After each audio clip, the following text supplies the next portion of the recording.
17 December 2024 the road show की राष्ट्रीय खबरों में आपका स्वागत है। मशहूर तबला वादक उस्ताद जाकिर हुसैन के निधन पर पीएम मोदी ने दुख जाहिर किया है। उन्होंने कहा कि उस्ताद जाकिर हुसैन जी को हमेशा ही एक महान व्यक्ति के रूप में याद किया जाएगा, जिन्होंने भारतीय संस्कृति को नई पहचान दिलाई। पीएम मोदी ने उन्हें सांस्कृतिक एकता का स्तंभ भी बताया। पीएम मोदी ने सोशल मीडिया प्लेटफॉर्म एक्स पर जाकिर हुसैन के निधन पर शोक जताते हुए लिखा कि महान तबला वादक उस्ताद जाकिर हुसैन जी के निधन से बहुत दुख हुआ। उन्हें एक सच्चे प्रतिभाशाली व्यक्ति के रूप में याद किया जाएगा, जिन्होंने भारतीय शास्त्रीय संगीत की दुनिया में क्रांति ला दी। उन्हें तबले को वैश्विक मंच पर लाया और अपनी बेजोड़ लय से लाखों लोगों को मंत्रमुग्ध कर दिया। यूपी विधानसभा का शीतकालीन सत्र शुरू हो चुका है। इस बीच सीएम योगी ने आज विधानसभा में अपना भाषण दिया। सीएम योगी ने संभल के मामले पर बात की। इस दौरान उन्होंने विपक्ष पर जमकर निशाना साधा। सीएम योगी ने कहा कि संभल में दंगों का इतिहास रहा है। उन्होंने 1947 के बाद से लगातार संभल में हुए दंगों का जिक्र किया। इसके साथ ही इस दंगे में मारे गए हिंदुओं की संख्या भी उन्होंने बताई। सीएम योगी ने 1978 के दंगों में जिंदा जलाए गए 184 हिंदुओं की घटना का जिक्र करते हुए कहा कि आप सांप्रदायिकता की बात करते हैं, शर्म नहीं आती इन लोगों को। उत्तर प्रदेश के मुख्यमंत्री योगी आदित्यनाथ ने विपक्षी दलों पर कड़ा हमला बोला। सीएम योगी ने संभल में हुई हिंसा समेत तमाम मुद्दों पर विपक्ष को आईना दिखाया। सीएम योगी ने साफ तौर पर यह भी कह दिया कि जब मुस्लिम पर्व त्योहार के हिंदू जुलूस इलाकों से निकल सकते हैं, तो हिंदू पर्व त्योहार के जुलूस मुस्लिम इलाकों से क्यों नहीं निकल सकते। उत्तर प्रदेश विधानसभा के शीतकालीन सत्र में सीएम योगी ने अराजक तत्वों को चेतावनी देते हुए साफ तौर पर कहा कि प्रदेश के अंदर अगर किसी मुस्लिम या अन्य मत मजहब के पर्व त्योहार में कोई समस्या नहीं खड़ी होती, तो फिर हिंदू पर्व त्योहार पर अगर समस्या खड़ी करेगा तो सरकार सख्ती से निपटने का काम करेगी। कांग्रेस का एक बार फिर फिलिस्तीन प्रेम दिखाई दिया है। प्रियंका गांधी की एक तस्वीर सामने आई है, जिसमें उन्होंने बैग पर फिलिस्तीन लिखा हुआ है। कांग्रेस सांसद ये बैग लेकर संसद में पहुंची। अब इस बैग पर सियासी घमासान शुरू हो गया है। बीजेपी ने प्रियंका गांधी पर हमला किया है। केंद्रीय मंत्री एसपी सिंह बघेल ने कहा कि प्रियंका मुस्लिम वोट के तुष्टीकरण के लिए फिलिस्तीन लिखा बैग लेकर आई है। इस बैग के जरिए एक बार फिर प्रियंका गांधी फिलिस्तीन के समर्थन में नजर आई। बता दें कि ऐसा पहली बार नहीं है कि प्रियंका गांधी ने फिलिस्तीन का समर्थन किया है। भाजपा नीत एनडीए के घटक दल अपना दल के वरिष्ठ नेता और उत्तर प्रदेश की योगी सरकार के प्राविधिक शिक्षा मंत्री आशीष पटेल ने बड़ा बयान दिया है। अपने विभाग में पदोन्नति में कथित अनियमितता के मामले को लेकर लग रहे आरोपों के बारे में उन्होंने अपनी राजनीतिक हत्या की साजिश का आरोप लगाया और कहा कि प्रधानमंत्री मोदी का जिस दिन आदेश होगा, मैं तत्काल मंत्री पद से इस्तीफा दे दूंगा। प्राविधिक शिक्षा विभाग में 100 से अधिक व्याख्याताओं को नियम के खिलाफ पदोन्नत करने से आरक्षित वर्ग के वंचित रह जाने के आरोपों के बीच रविवार देर रात सोशल मीडिया एक्स पर आशीष पटेल ने यह प्रतिक्रिया दी। मंत्री आशीष पटेल के इस बयान से यूपी में राजनीतिक हलचल तेज हो गई है।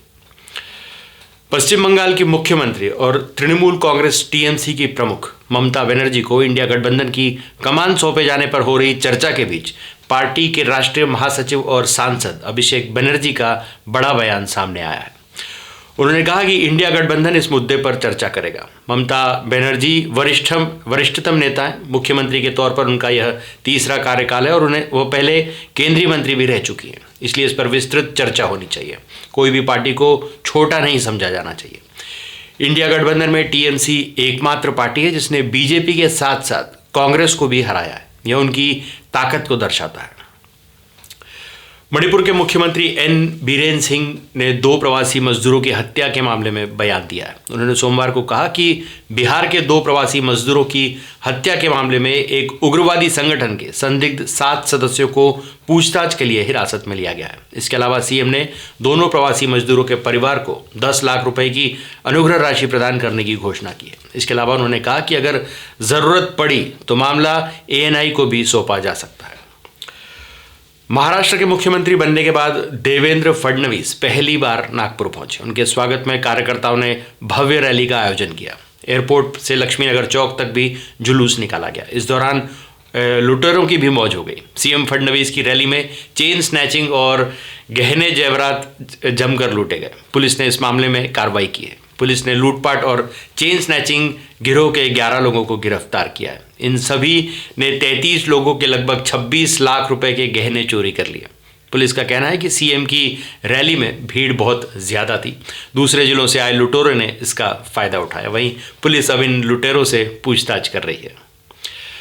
मोहम्मद पैगंबर पर किए गए आपत्तिजनक पोस्ट के बाद महाराष्ट्र के हिंगोली जिले में हिंसा भड़क उठी है। भीड़ ने जमकर हंगामा किया। घटना रविवार 15 दिसंबर की है, जब कैलाश काबरा नाम के एक व्यापारी ने व्हाट्सएप ग्रुप पर इस्लाम और मोहम्मद पैगंबर को लेकर एक विवादित पोस्ट किया। कुछ ही देर में यह पोस्ट वायरल हो गया और नाराज मुस्लिम लोगों की भीड़ शहर में इकट्ठा होने लगी। भीड़ ने कैलाश काबरा के घर पर जमकर पथराव किया और शहर के कुछ अन्य हिस्सों में भी जमकर बवाल किया। सड़क पर टायर्स भी जलाए गए। विवादित पोस्ट और हिंसा मामले में पुलिस ने अब तक कुल 3 एफआईआर दर्ज की हैं। दंगा करने के मामले में करीब 50 लोगों के खिलाफ मामला दर्ज किया गया है। दंगा करने वाले 15 आरोपी अब तक गिरफ्तार किए जा चुके हैं। विवादित पोस्ट करने वाले कैलाश काबरा के खिलाफ भी मामला दर्ज किया गया है। पुलिस ने बताया कि काबरा फरार है और उनकी तलाश की जा रही है। शहर में फिलहाल शांति है। राष्ट्रीय स्वयंसेवक संघ आरएसएस के सरसंचालक मोहन भागवत ने कहा कि व्यक्ति को अहंकार से दूर रहना चाहिए, नहीं तो वो गड्ढे में गिर सकता है। पुणे में हुए कार्यक्रम में उन्होंने कहा कि देश के विकास के लिए समाज के सभी वर्गों को मजबूत बनाना जरूरी है। संघ प्रमुख भागवत ने कहा कि हर व्यक्ति में एक सर्वशक्तिमान ईश्वर होता है जो समाज की सेवा करने की प्रेरणा देता है, लेकिन अहंकार भी होता है। राष्ट्र की प्रगति केवल सेवा तक सीमित नहीं, सेवा का उद्देश्य नागरिकों को विकास में योगदान देने में सक्षम बनाना होना चाहिए। राज्यसभा में सोमवार को संविधान पर चर्चा के दौरान वित्त मंत्री निर्मला सीतारमण और कांग्रेस अध्यक्ष मल्लिकार्जुन खड़गे के बीच जमकर तकरार हुआ। वित्त मंत्री ने कहा, कांग्रेस पार्टी परिवार और वंशवाद की मदद करने के लिए बेशर्मी से संविधान में संशोधन करती है। ये सत्ता में बैठे लोगों की रक्षा के लिए किया गया था। इस पर खड़गे ने कहा, जो लोग तिरंगा, अशोक चक्र और संविधान से नफरत करते थे वे आज शिक्षा दे रहे हैं। जब संविधान बना तो इन लोगों ने इसे जला दिया था। जिस दिन संविधान अपनाया गया था उन्होंने रामलीला मैदान दिल्ली में बाबा साहेब अम्बेडकर, जवाहरलाल नेहरू, महात्मा गांधी के पुतले जलाए थे। आरएसएस के नेता संविधान का विरोध इसलिए करते हैं क्योंकि यह मनुस्मृति पर आधारित नहीं है। कर्नाटक में सत्ताधारी पार्टी कांग्रेस और विरोधी पार्टी भाजपा के बीच नया विवाद शुरू हो गया है। यह विवाद कर्नाटक अल्पसंख्यक आयोग के पूर्व अध्यक्ष अनवर मणिपति के एक पुराने वीडियो से जुड़ा हुआ है।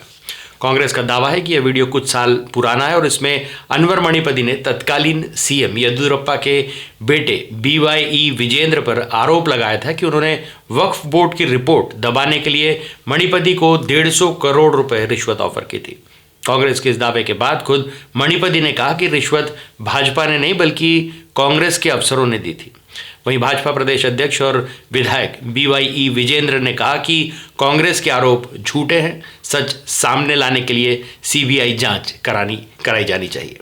तो आज के लिए बस इतना ही। तब तक के लिए हंसते रहें, मुस्कुराते रहें, स्वस्थ रहें, व्यस्त रहें और मस्त रहें। जी हाँ, चैनल को भी ज़रूर सब्सक्राइब करें।